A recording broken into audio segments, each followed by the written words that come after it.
Hello दोस्तों, good afternoon, जय हिंद। आज हम बात करेंगे 8 अक्टूबर से 15 अक्टूबर तक के वीकली करंट अफेयर के बारे में और उससे जुड़ी जितनी भी अहम जानकारी है, सब को हम साझा करेंगे।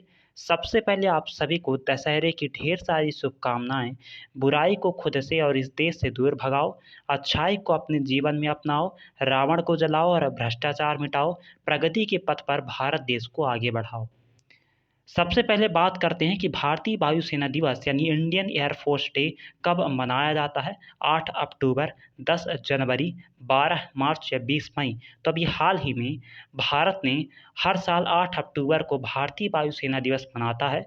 यह दिवस आधिकारिक रूप से एवं सार्वजनिक रूप से राष्ट्रीय सुरक्षा के लिए किसी भी संगठन में भारतीय वायुसेना के महत्व के बारे में जागरूकता बढ़ाने के उद्देश्य से मनाया जाता है। भारतीय वायुसेना दिवस आयोजित समारोह में सबसे महत्वपूर्ण पुराने विमानों का शानदार प्रदर्शन शामिल होता है।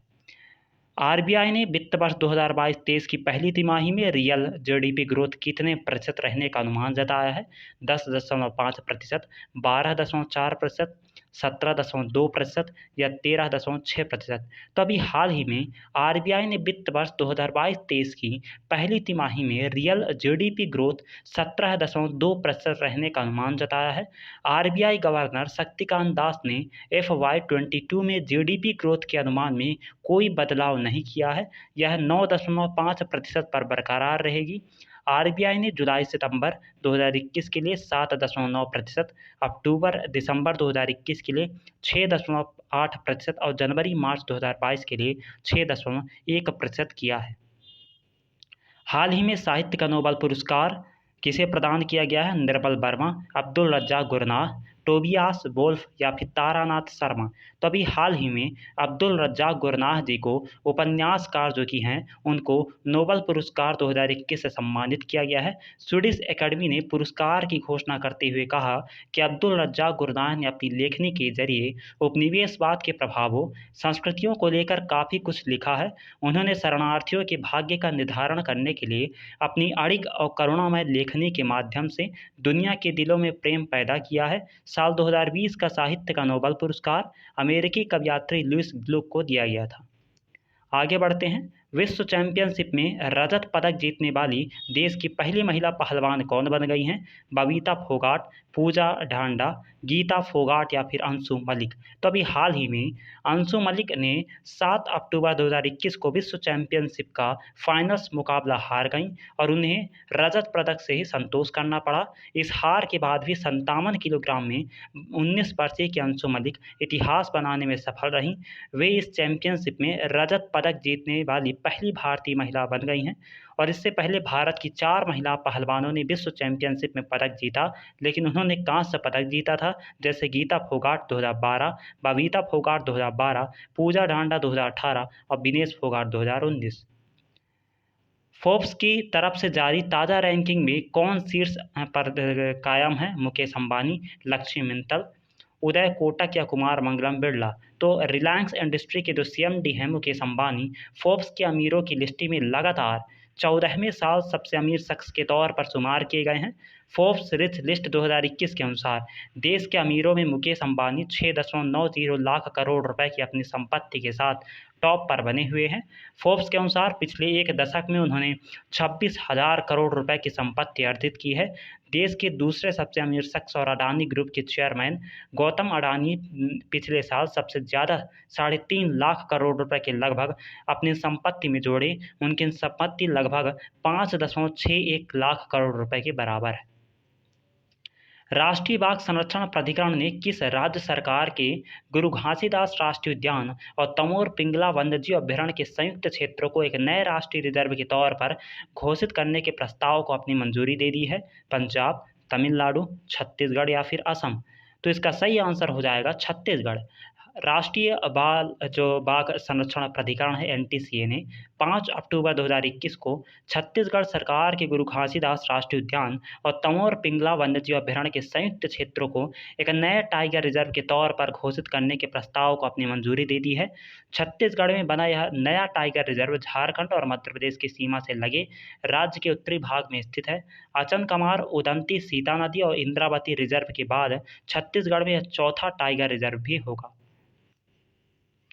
केंद्र सरकार ने प्रधानमंत्री नरेंद्र मोदी के आत्मनिर्भर भारत के विजन को पूरा करने हेतु कितने पीएम मित्र पार्क स्थापित करने के लिए अपनी मंजूरी दे दी है। तो अभी हाल ही में केंद्र सरकार ने 6 अक्टूबर 2021 को प्रधानमंत्री नरेंद्र मोदी के आत्मनिर्भर भारत के विजन को पूरा करते हुए 7 पीएम मित्र पार्क स्थापित करने के लिए अपनी मंजूरी दे दी है। पीएम मित्र पार्क 5 साल में 4,445 करोड़ रुपए के परिव्यय के साथ स्थापित किए जाएंगे। ऐसे पार्कों को स्थापित करने की घोषणा केंद्रीय बजट 2021-22 में की गई है। यह कदम भारत को वैश्विक कपड़ा दिग्गजों के बराबर खड़ा करने में मदद करेगा।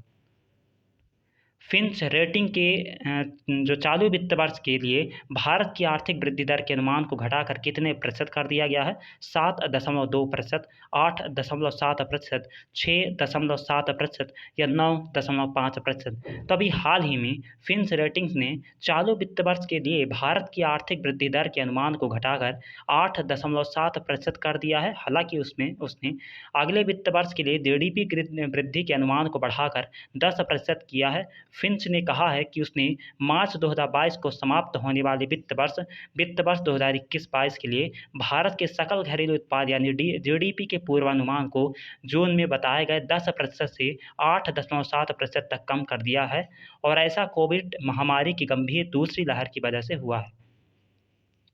अंतर्राष्ट्रीय बालिका दिवस यानी इंटरनेशनल गर्ल चाइल्ड डे कब मनाया जाता है? 11 अक्टूबर, 10 जनवरी, 12 मार्च या 20 अगस्त। तो अभी हाल ही में अंतर्राष्ट्रीय बालिका दिवस 11 अक्टूबर को मनाया गया। अंतर्राष्ट्रीय बालिका दिवस को पहली बार साल 2012 में मनाया गया था। अंतर्राष्ट्रीय बालिका दिवस का उद्देश्य बालिकाओं के अधिकारों का संरक्षण करना तथा उनके समक्ष आने वाली चुनौती एवं कठिनाइयों की पहचान करना है। भारतीय रेल यानी इंडियन रेलवे के दक्षिण मध्य मंडल के पहली बार लंबी दूरी की किस 2 मालगाड़ियों का सफलतापूर्वक परिचालन किया है? वतन और हिम्मत, समझौता और भारत, त्रिशूल और गरुण या कोयल और किसान। तो अभी हाल ही में भारतीय रेल यानी इंडियन रेलवे के दक्षिण मध्य मंडल ने पहली बार लंबी दूरी की 2 मालगाड़ियों त्रिशूल और गरुण को सफलतापूर्वक परिचालन किया है। इस तरह की ट्रेनों के कई फायदे हैं, जिनमें एक ही बार में बहुत ज़्यादा माल की ढुलाई शामिल है, जिससे क्षमता की कमी का समाधान करती हैं। ये मालगाड़ियाँ सामान्य संरचना से काफ़ी लंबी हैं। ये लंबी ट्रेनें महत्वपूर्ण वर्गों में क्षमता की कमी की समस्या का बहुत प्रभावी समाधान प्रदान करेंगी। त्रिशूल दक्षिण मध्य रेलवे की पहली लंबी दौड़ वाली ट्रेन है। किस राज्य की रहने वाली 20 वर्षीय अदिति महेश्वरी हाल ही में जो एक दिन के लिए भारत की ब्रिटिश उच्चायुक्त बनी हैं? बिहार, पंजाब, राजस्थान या फिर तमिलनाडु। तो अभी हाल ही में राजस्थान की 20 वर्षीय अदिति महेश्वरी हाल ही में एक दिन के लिए भारत की ब्रिटिश उच्चायुक्त बनी हैं। उन्हें यह सम्मान अगली पीढ़ी की महिलाओं को नेता और गाइड के तौर पर सशक्त करने के लक्ष्य के साथ आयोजित प्रतियोगिता जीतने पर दिया गया है। यह प्रतियोगिता वर्ष 2017 से हर साल 11 अक्टूबर को अंतर्राष्ट्रीय बालिका दिवस यानी इंटरनेशनल गर्ल चाइल्ड डे मनाने के लिए आयोजित किया जा रही है। अदिति इस साल दिल्ली यूनिवर्सिटी से एफिलिएट मिरांडा हाउस में ग्रेजुएशन की पढ़ाई कर रही हैं और एक दिन के हाई कमीशन के तौर पर उन्होंने 8 अक्टूबर को ब्रिटिश हाई कमीशन का काम देखा। किस देश के प्रसिद्ध परमाणु वैज्ञानिक डॉक्टर अब्दुल कादिर खान का 85 वर्ष की उम्र में निधन हो गया? अफगानिस्तान, बांग्लादेश, ईरान या फिर पाकिस्तान। तो अभी हाल ही में पाकिस्तान के प्रसिद्ध परमाणु वैज्ञानिक डॉक्टर अब्दुल करीम खान का 10 अक्टूबर 2021 को 85 वर्ष की आयु में निधन हो गया। डॉक्टर खान को पाकिस्तान के परमाणु कार्यक्रम का जनक माना जाता है। अब्दुल कादिर खान का जन्म 1 अप्रैल 1936 को मध्य प्रदेश के भोपाल में हुआ था। बंटवारे के दौरान वो अपने परिवार के साथ पाकिस्तान चले गए थे। कादिर खान पाकिस्तान के पहले ऐसे नागरिक थे जिन्हें 3 प्रेसिडेंशियल अवार्ड से नवाजा गया है। हाल ही में टाटा सन्स ने एयर इंडिया को कितने करोड़ रुपए में खरीदा है? 12,000 करोड़ रुपए, 18,000 करोड़ रुपए, 25,000 करोड़ रुपए या 10,000 करोड़ रुपए। तो अभी हाल ही में टाटा सन्स ने एयर इंडिया को खरीद लिया है। टाटा सन्स ने एयर इंडिया को खरीदने के लिए 18,000 करोड़ रुपए की बोली लगाई है। टाटा ग्रुप के संस्थापक जमशेदजी टाटा ने वर्ष 1932 में 2 लाख रुपए के निवेश से एयर इंडिया की शुरुआत की थी। उस समय कंपनी का नाम टाटा एयरलाइंस हुआ करता था और इस एयरलाइंस ने पहली उड़ान 1932 में कराची से मुंबई की ओर भरी थी। रिदम सांगवान और विजय वीर सिद्धू ने जूनियर विश्व चैंपियनशिप के कितने मीटर रैपिड फायर पिस्टल मिश्रित टीम स्पर्धा में स्वर्ण पदक जीता है? 25 मीटर, 50 मीटर, 100 मीटर या फिर 150 मीटर? तो अभी हाल ही में रिदम सांगवान और विजय वीर सिद्धू ने जूनियर विश्व चैंपियनशिप के 25 मीटर रैपिड फायर पिस्टल मिश्रित टीम स्पर्धा में स्वर्ण पदक जीता है। और ख़ास बात क्या है कि इस टूर्नामेंट में भारतीय खिलाड़ियों का अब तक शानदार प्रदर्शन रहा है। टूर्नामेंट में 2 दिन शेष हैं और भारतीय टीम 10 गोल्ड मेडल सहित कुल 23 पदक जीत चुकी है। अभिव्यक्ति की आज़ादी के नाम निम्नलिखित में से किन 2 पत्रकारों को शांति का नोबेल पुरस्कार प्रदान किया है? बेंजामिन लिस्ट एवं डेविड मैकमिलन, डेविड जूलियस एवं आर्डियन पटापोटेयन, क्लाउस हैसलमैन और जियोर्जियो पेरिसी, मारिया रेसा और दिमित्री मुरातोव। तो अभी हाल ही में फिलीपींसों की पत्रकार मारिया रेसा और रूस की दिमित्री मुरातोव को साल 2021 के लिए शांति का नोबेल पुरस्कार दिया गया है। नोबेल पुरस्कार हर साल 10 दिसंबर को प्रदान किया जाता है। नोबेल कमेटी ने कहा है कि अभिव्यक्ति की आज़ादी के लिए दोनों के प्रयासों को देखते हुए यह पुरस्कार दिया गया है। अभिव्यक्ति की आज़ादी किसी लोकतंत्र के लिए एक महत्वपूर्ण पूर्व शर्त है। नोबेल कमेटी ने दोनों के प्रयासों की सराहना की है। केंद्रीय मत्स्य पालन, पशुपालन और डेयरी मंत्री पुरुषोत्तम रूपाला ने किस राज्य में 8 अक्टूबर 2021 को रिवर रैचिंग नदी पशुपालन कार्यक्रम का शुभारंभ किया है? उत्तर प्रदेश, बिहार, पंजाब या झारखंड? तो अभी हाल ही में उत्तर प्रदेश में केंद्रीय मत्स्य पालन, पशुपालन और डेयरी मंत्री पुरुषोत्तम रूपाला ने 8 अक्टूबर 2021 को रिवर रैचिंग यानी नदी पशुपालन कार्यक्रम का शुभारंभ किया है। इस कार्यक्रम का शुभारंभ बृजघाट गढ़ मुक्तेश्वर उत्तर प्रदेश में किया गया है। उत्तर प्रदेश के साथ अन्य 4 राज्य उड़ीसा, उत्तराखंड, त्रिपुरा और छत्तीसगढ़ ने राष्ट्रव्यापी नदी पशुपालन कार्यक्रम के शुभारंभ में भाग लिया। विश्व स्वास्थ्य संगठन यानी WHO की रिपोर्ट के अनुसार वायु प्रदूषण से दुनिया भर में प्रति मिनट कितने लोगों की मौत हो रही है? 19, 25, 28 या फिर 13? तो अभी हाल ही में विश्व स्वास्थ्य संगठन ने दुनिया भर में वायु प्रदूषण से हो रहे मौतों को लेकर डराने वाली रिपोर्ट जारी की है। दरअसल इस रिपोर्ट के अनुसार वायु प्रदूषण से दुनिया भर में हर मिनट 13 लोगों की मौत हो रही है। स्कॉटलैंड के ग्लासगो में संयुक्त राष्ट्र जलवायु परिवर्तन सम्मेलन यानी COP26 की अगुवाई में शुरू की गई बैठक में WHO ने अपनी विशेष रिपोर्ट जारी करते हुए चेतावनी भी जाहिर की है और इसमें कहा है कि अगर आने वाले समय में लोग नहीं चेते तो गंभीर परिणाम भुगतना पड़ सकता है। अंतर्राष्ट्रीय ऊर्जा एजेंसी ने हाल ही में किस देश को एजेंसी का पूर्णकालिक सदस्य बनने के लिए आमंत्रित किया है? बांग्लादेश, भारत, नेपाल या फिर पाकिस्तान? तो अंतर्राष्ट्रीय ऊर्जा एजेंसी ने दुनिया के तीसरे सबसे बड़े ऊर्जा उपभोक्ता भारत को इन एजेंसी का पूर्णकालिक सदस्य बनने के लिए आमंत्रित किया है। यदि भारत इस प्रस्ताव को स्वीकार कर लेता है तो नई दिल्ली को रणनीतिक तेल भंडार को 90 दिनों की ज़रूरत तक बढ़ाना होगा और इस समय भारत का सामरिक तेल भंडार अपनी ज़रूरत के 9.5 दिनों के बराबर है और अंतर्राष्ट्रीय ऊर्जा एजेंसी में 30 सदस्य देश और 8 सहयोगी देश हैं। हाल ही में किस राज्य सरकार ने विवादास्पद विवाद सम्मेलन संशोधन बिल 2021 को वापस ले लिया है? बिहार, झारखंड, राजस्थान या फिर पंजाब?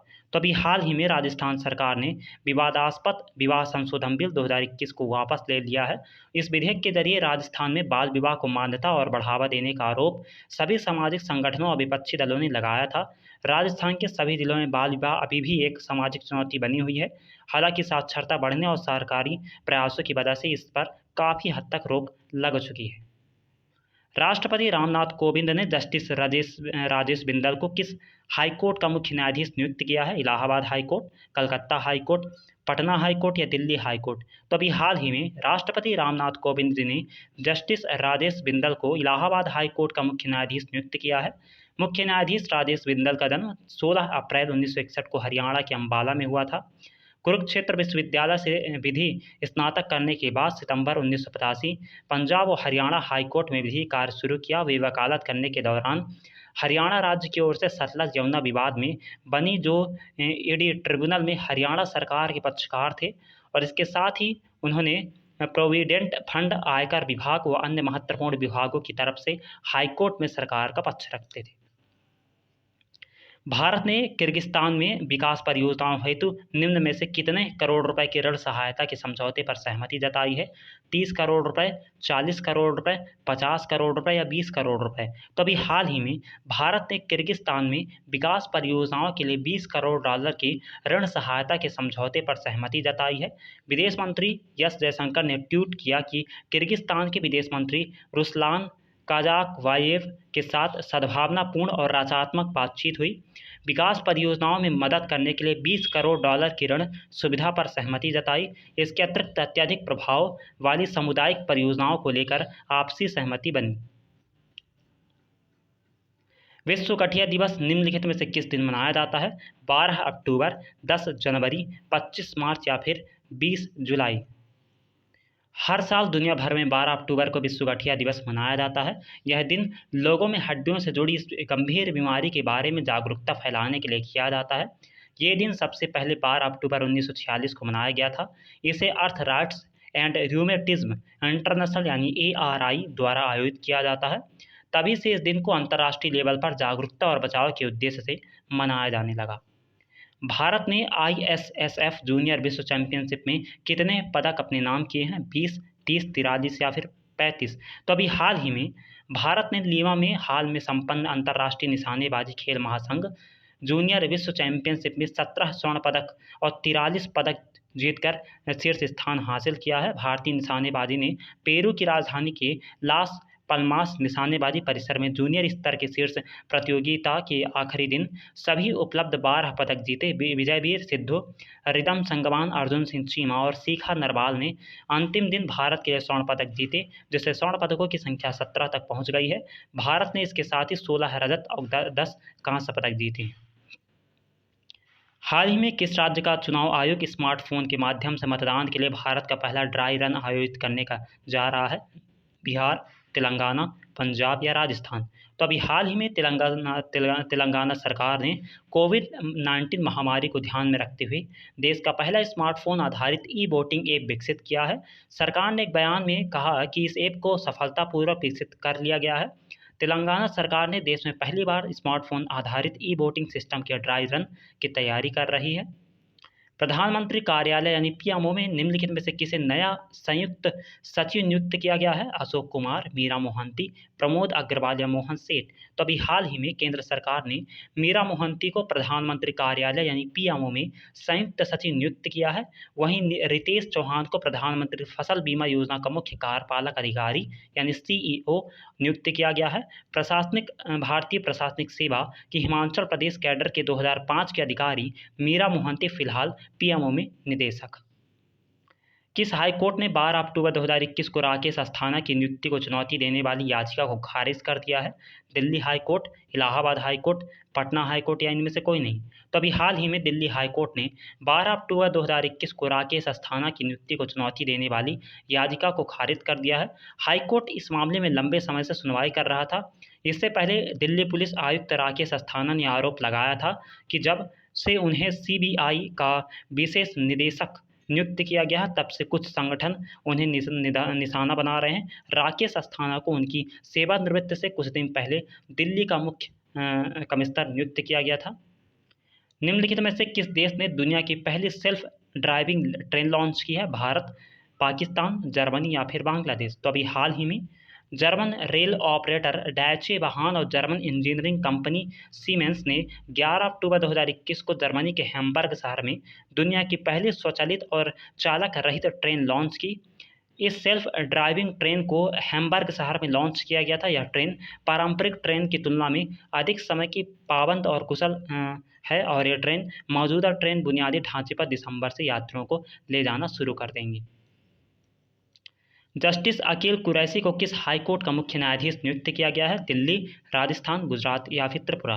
तो अभी हाल ही में राजस्थान के जो राज्यपाल है कलराज मिश्र ने न्यायमूर्ति अकील कुरैशी को राजस्थान उच्च न्यायालय के नए मुख्य न्यायाधीश पद की शपथ दिलाई। शपथ ग्रहण समारोह राजभवन में हुआ। अकील कुरैशी ने अंग्रेजी में पद की शपथ ली। उन्होंने इस पद पर इंद्रजीत मोहंती की जगह ली। इंद्रजीत मोहंती को त्रिपुरा उच्च न्यायालय का मुख्य न्यायाधीश नियुक्त किया गया है। प्रधानमंत्री नरेंद्र मोदी का सलाहकार निम्नलिखित में से किसे नियुक्त किया गया है? तो अभी हाल ही में झारखंड कैडर के आईएएस अधिकारी अमित खरे को प्रधानमंत्री का सलाहकार बनाया गया है। इसकी मंजूरी कैबिनेट की नियुक्ति समिति ने दे दी है। अमित खरे प्रधानमंत्री ऑफिस में भारत सरकार के सचिव के स्कूल और रैंक पर अनुबंध पर नियुक्त किए हैं। 1985 बैच के आईएएस अधिकारी अमित खरे 30 सितंबर को ही उच्च शिक्षा सचिव के पद से रिटायर हुए।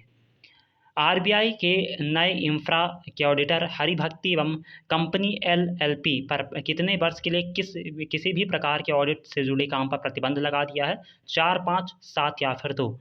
तो अभी हाल ही में आरबीआई ने सेस्ट्री इंफ्रा के auditor Haribhakti and company LLP पर 2 वर्ष के लिए किसी भी प्रकार के ऑडिट से जुड़े काम पर प्रतिबंध लगा दिया है। प्रतिबंध 1 अप्रैल 2022 से शुरू होगा। केंद्रीय बैंक ने कहा कि महत्वपूर्ण एनबीएफसी के वैधानिक ऑडिट के संबंध में जारी एक विशिष्ट निर्देश का पालन नहीं करने पर कार्रवाई की गई है। यह पहली बार है जब केंद्रीय बैंक ने व्यवस्थित रूप से महत्वपूर्ण किसी एनबीएफएस ऑडिटर के खिलाफ ऐसी कार्रवाई की गई है। अंतर्राष्ट्रीय मुद्रा कोष यानी आईएमएफ ने इस वित्त वर्ष में भारत की आर्थिक वृद्धि दर कितने प्रतिशत रहने का अनुमान लगाया है? 6.5, 9.5, 4.5 या 5.5? तो अभी हाल ही में अंतर्राष्ट्रीय मुद्रा कोष ने कहा है कि भारत के लिए इस वित्त वर्ष में 9.5% और अगले वित्त वर्ष में 8.5% की वृद्धि दर के साथ दुनिया की सबसे तेजी से बढ़ती प्रमुख अर्थव्यवस्था बना रहेगा। भारत के बाद स्पेन में अच्छी आर्थिक स्थिति का अनुमान जताया गया है।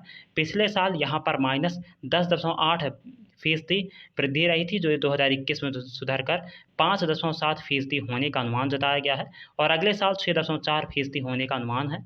यह भारत के बाद दूसरा सबसे सर्वश्रेष्ठ सुधार माना गया है। अंतर्राष्ट्रीय आपदा न्यूनीकरण दिवस कब मनाया जाता है? 10 जनवरी, 12 मार्च, 13 अक्टूबर या फिर 20 जुलाई? तो अभी हाल ही में विश्व भर में 13 अक्टूबर अंतर्राष्ट्रीय आपदा न्यूनीकरण दिवस मनाया गया। यह दिवस आपदा रहित समाज का निर्माण करने के लिए नागरिकों तथा सरकार को प्रोत्साहित करता है। इसका उद्देश्य आपदा जोखिम को कम करना और सुरक्षित समुदाय बनाना है। संयुक्त राष्ट्र ने साल 1989 में प्रत्येक वर्ष के अक्टूबर माह की दूसरे बुधवार को इस दिवस के रूप में मनाने की घोषणा की है, लेकिन बाद में 21 दिसंबर 2009 को संयुक्त राष्ट्र ने प्रत्येक वर्ष 13 अक्टूबर को इस दिवस को मनाने की घोषणा की। विश्व दृष्टि दिवस निम्नलिखित में से किस दिन मनाया जाता है? जनवरी के दूसरे सोमवार, अक्टूबर के दूसरे गुरुवार, मार्च के दूसरे मंगलवार या अगस्त के दूसरे गुरुवार? तो अभी हाल ही में अक्टूबर के दूसरे गुरुवार को विश्व दृष्टि दिवस यानी वर्ल्ड साइट डे मनाया गया। इस साल 14 अक्टूबर यानी आज के दिन यह दिवस पूरी दुनिया में मनाया जा रहा है। इसका मुख्य उद्देश्य दुनिया भर के लोगों द्वारा दृष्टि दोष और अंधेपन पर ध्यान केंद्रित करना है। केंद्र सरकार ने आवर्षण संबंधी नए नियम अधिसूचित किए हैं, जिसके तहत कुछ विशेष श्रेणी की महिलाओं की मेडिकल गर्भपात के लिए गर्भ की समय सीमा को 20 सप्ताह के लिए बढ़ाकर कितने सप्ताह के लिए कर दिया गया है? 24, 28, 25 या फिर 26? तो केंद्र सरकार ने 12 अक्टूबर 2021 को गर्भपात संबंधी नए नियम जारी किए हैं। सरकार ने गर्भपात संबंधी नए नियम अधिसूचित किए हैं, जिसके तहत कुछ विशेष श्रेणी की महिलाओं की मेडिकल गर्भपात के लिए गर्भ की सीमा को 20 सप्ताह से बढ़ाकर 24 सप्ताह यानी 5 महीने से बढ़ाकर 6 महीने कर दिया गया है। केंद्र सरकार ने हरियाणा राज्य के किस शहर में हेली हब बनाने को मंजूरी दे दी है? पानीपत, फरीदाबाद, अंबाला या गुरुग्राम? तो अभी हाल ही में हरियाणा के गुरुग्राम में हेवी हब बनाने का निर्णय लिया गया है। यहाँ से हेलीकॉप्टर न सिर्फ उड़ान भर सकेंगे, बल्कि इसमें हेलीकॉप्टर पार्किंग से लेकर मरम्मत व ईंधन भरवाने की सुविधा भी होगी। केंद्रीय नागरिक उड्डयन मंत्रालय ने इसकी मंजूरी दे दी है। इस हेली हब से गुरुग्राम शहर और शहर के बाहर दूसरे राज्यों के लिए भी हेलीकॉप्टर अपनी क्षमता के अनुसार उड़ान भर सकेंगे। देश भर में 5 हेली हब बनाए जाने हैं और इनमें मुंबई के जुहू पर 20 से 25 हेलीकॉप्टर एक साथ संचालित करने की क्षमता वाला हेली हब बनेगा, तो गुरुग्राम में इसकी क्षमता 30 से 35 होगी। केंद्र सरकार ने किसे एक बार फिर से राष्ट्रीय बाल अधिकार संरक्षण आयोग का अध्यक्ष नियुक्त किया गया है? सरिता देवी, अनीता हंसदानी, प्रियंका कानून या फिर अवनीत चतुर्वेदी? तो अभी हाल ही में केंद्र सरकार ने प्रियंका कानून को एक बार फिर से राष्ट्रीय बाल अधिकार संरक्षण आयोग का अध्यक्ष नियुक्त किया है। सरकार की तरफ से जारी गजट अधिसूचना के तहत प्रियंका कानूनगो का नया कार्यकाल 17 अक्टूबर से आरंभ होगा और वह 3 साल की अवधि अथवा अगले आदेश तक इस जिम्मेदारी का निर्वहन करेंगे। कानूनगो को 2018 में आयोग का अध्यक्ष नियुक्त किया गया था। निम्नलिखित में से किस कंपनी के मुख्य कार्यकारी अधिकारी सीईओ को ग्लोबल बिजनेस सस्टेनेबिलिटी लीडरशिप के लिए इस साल प्रतिष्ठित सीके प्रहलाद पुरस्कार से सम्मानित किया गया है? तो अभी हाल ही में माइक्रोसॉफ्ट के मुख्य कार्यकारी अधिकारी एवं भारतीय अमेरिकी सत्य नडेला को ग्लोबल बिजनेस सस्टेनेबिलिटी लीडरशिप के लिए इस साल प्रतिष्ठित सीके प्रहलाद पुरस्कार से सम्मानित किया जाएगा। भारतीय अमेरिकी प्रहलाद को सम्मानित करने के लिए कॉर्पोरेट इको फोरम यानी CEF के आग्रह पर 2010 में इस पुरस्कार की शुरुआत की गई और प्रहलाद फोरम के संस्थापक सलाहकार बोर्ड सदस्य थे। केंद्र सरकार ने 12 अक्टूबर 2021 को फॉस्फेटिक एवं पोटास P&K खाद पर कितने करोड़ रुपए की शुद्ध सब्सिडी की घोषणा की है? तो अभी हाल ही में सरकार ने 12 अक्टूबर 2021 को फॉस्फेटिक एवं पोटास खाद पर 28,655 करोड़ रुपए की शुद्ध सब्सिडी की घोषणा की। प्रधानमंत्री नरेंद्र मोदी की अध्यक्षता में आर्थिक मामलों की कैबिनेट कमेटी ने 1 अक्टूबर 2021 से 31 मार्च 2022 तक के लिए फॉस्फेटिक और पोटास खाद के लिए पोषक तत्व आधारित सब्सिडी दरों को मंजूरी दी है। केंद्र सरकार ने कहा कि अतिरिक्त सब्सिडी से रबी सत्र 2021-22 के दौरान किसानों को सभी फॉस्फेटिक और पोटास उर्वरकों को रियायती सस्ती कीमतों पर आसानी से उपलब्ध कराया जा सकेगा। केंद्रीय मंत्रालय ने कितने सरकारी क्षेत्र के साथ साथ निजी क्षेत्र के स्कूलों को सैनिक स्कूल सोसाइटी से संबद्ध करने की मंजूरी दी है? 120, 150, 100 या फिर 180? तो अभी हाल ही में केंद्रीय मंत्रिमंडल ने सैनिक स्कूल सोसाइटी के साथ सरकारी और निजी क्षेत्र के 100 विद्यालयों की संबद्धता को मंजूरी दे दी है। इसका मकसद बच्चों में मूल्य आधारित शिक्षा, चरित्र के साथ प्रभावी नेतृत्व, अनुशासन आदि को बढ़ावा देना है। प्रधानमंत्री नरेंद्र मोदी के नेतृत्व में हुई केंद्रीय मंत्रिमंडल की बैठक में इस आशय के प्रस्ताव को मंजूरी दे दी गई है। सरकार का कहना है कि सैनिक स्कूलों ने आकांक्षी माता पिता और बच्चों की पहुंच के भीतर न केवल मूल्य आधारित उत्तम गुणवत्ता वाली शिक्षा प्रदान की, बल्कि साधारण पृष्ठभूमि से उच्चतम स्तर पर पहुंचते हुए विद्यार्थियों का गौरवशाली इतिहास भी प्रस्तुत किया है। अंतर्राष्ट्रीय कचरा दिवस कब मनाया जाता है? 14 अक्टूबर, 15 मार्च, 20 अप्रैल या फिर 25 जुलाई? तो अभी हाल ही में विश्व भर में प्रतिवर्ष 14 अक्टूबर को ई कचरे के स्वास्थ्य प्रभावों के संबंध में जागरूकता पैदा करने हेतु अंतर्राष्ट्रीय कचरा दिवस का आयोजन किया जाता है। इस दिवस की शुरुआत waste electrical and electronic forum द्वारा 2018 में की गई थी। जुलाई 2020 में संयुक्त राष्ट्र विश्वविद्यालय द्वारा एक रिपोर्ट जारी की गई जिसमें बताया गया था कि 2020 और 2030 की अवधि में वैश्विक ई कचरे से तकरीबन 38% बढ़ोतरी हुई। राष्ट्रीय आपदा न्यूनीकरण दिवस कब मनाया जाता है? 8 अक्टूबर, 13 अक्टूबर, 12 अक्टूबर या इनमें से कोई नहीं? तो अभी हाल ही में 13 अक्टूबर को मनाया गया है। किस राज्य सरकार ने सरकारी कर्मचारियों के राजनीतिक चुनाव में भाग लेने पर प्रतिबंध लगा दिया है? तो अभी हाल ही में हरियाणा ने। IEA ने किस देश को पूर्णकालिक सदस्य बनने के लिए आमंत्रित किया? तो भारत को आमंत्रित किया है। अक्षय ऊर्जा निवेश आकर्षण सूचकांक में कौन शीर्ष पर रहा? तो अमेरिका टॉप पर था। पारिस्थितिक खतरों के लिए संवेदनशील देशों में कौन शामिल हुआ है? तो बांग्लादेश। SGADF ने 6ठी अंतर्राष्ट्रीय चैंपियनशिप का आयोजन कहाँ किया है? तो नेपाल में हाल ही में किया है। एलेक्जेंडर सेलेनबर्ग किस देश के नए चांसलर नियुक्त किए गए? तो अभी हाल ही में ऑस्ट्रिया के नियुक्त किए गए हैं। किसे वेगन लेदर पहल के लिए पेटा इंडिया पुरस्कार मिलेगा? तो अभी हाल ही में PK संगवा को एक पुरस्कार से सम्मानित किया जाएगा। प्रधानमंत्री मोदी के सलाहकार के रूप में किसे नियुक्त किया गया? तो अमित खरे को नियुक्त किया गया है। किसने तिरुवनंतपुरम में हवाई अड्डे का प्रबंधन संभाला है? तो अडानी ग्रुप ने प्रबंधन संभाला है। तो ये हमारा वीकली करंट अफेयर यहाँ पर एंड होता है। कैसा लगा सेशन प्लीज़ कमेंट बॉक्स में ज़रूर बताइएगा। आज के लिए इतना ही। Please like, share and subscribe. Thank you.